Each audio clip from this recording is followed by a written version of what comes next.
Hi everyone, welcome to Cooking Up Love, where we believe sharing homemade food with loved ones nurtures relationships and spreads joy. We'll teach you how to make delicious food you'll be proud to share with friends and family. Today we're making a delicious snickerdoodle cake with caramel cream cheese frosting. It's an incredible cinnamon sugar flavored cake with a wonderful dose of caramel that sends it over the top. Our son loves snickerdoodle cookies, and this recipe brings that much loved flavor of cinnamon and sugar to life in a soft, buttery cake.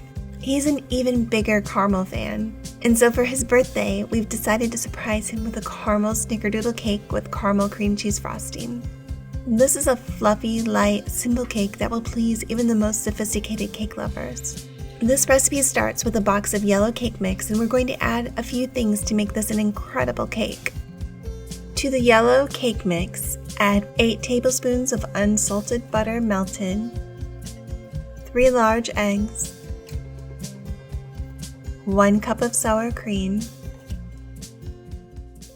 2 teaspoons of ground cinnamon, 2 teaspoons of caramel flavoring. You can also use vanilla extract. Today's recipe is listed in the description. Begin blending on low speed until incorporated, and then increase the speed to medium. Blend, stopping to scrape the sides of the bowl. When you like and comment on our videos, it helps others find them, and we really appreciate your help. Trace the bottom of your pan onto parchment paper using the edge of a knife or scissors. Then cut the 2 pieces of parchment. These will be going into the bottom of our grease pans. Use softened butter to generously grease the bottom and sides of your pans. Add the parchment circle, pressing it to the bottom, and grease with parchment. Sprinkle flour into the pans, shaking and turning to dust all sides. Then tap out any excess flour. Add the cake batter to the pans, keeping the amount similar. We have new videos every week. Subscribe and ring the bell so you know when we've posted a new one.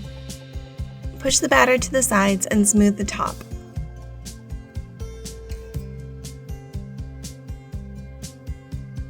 I have a little extra batter today, and I'm filling up some little loaf pans that will bake and freeze for later.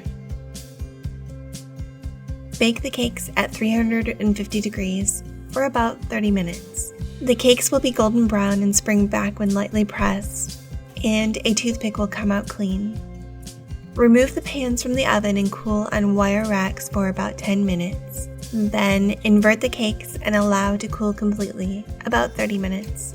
For our layer cake, I'm using a cake wire cutter to level the tops of our cake rounds.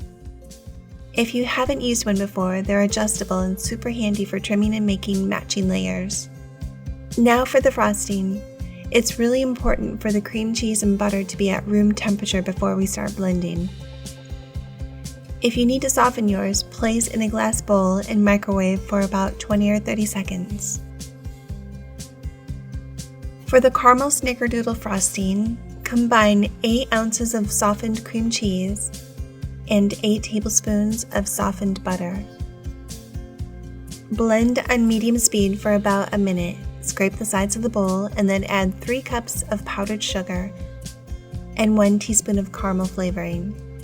You can also use vanilla extract if you prefer. Begin blending on low speed until the sugar is incorporated, and then increase the speed to medium. Blend for about a minute, stopping to scrape the sides of the bowl once. Place a generous portion of frosting on top of the first layer, and use an offset spatula to spread to the sides. Then top with the second cake layer, and add more frosting to the top, spreading over the top and down the sides. Serve immediately. This cake will keep for about 3 days refrigerated. This is also a perfect snickerdoodle cupcake recipe, and when topped with a mountain of cream cheese frosting, these are showstoppers. That's it. Easy, right? I hope you enjoy our caramel snickerdoodle cake as much as we did. If you like this recipe, give us a thumbs up. And if you tried this recipe or have ideas for more you'd like to see, tell us in the comments below. Subscribe before you leave so you'll know when we've posted a new recipe. Thank you so much for watching. I'll see you in the next video.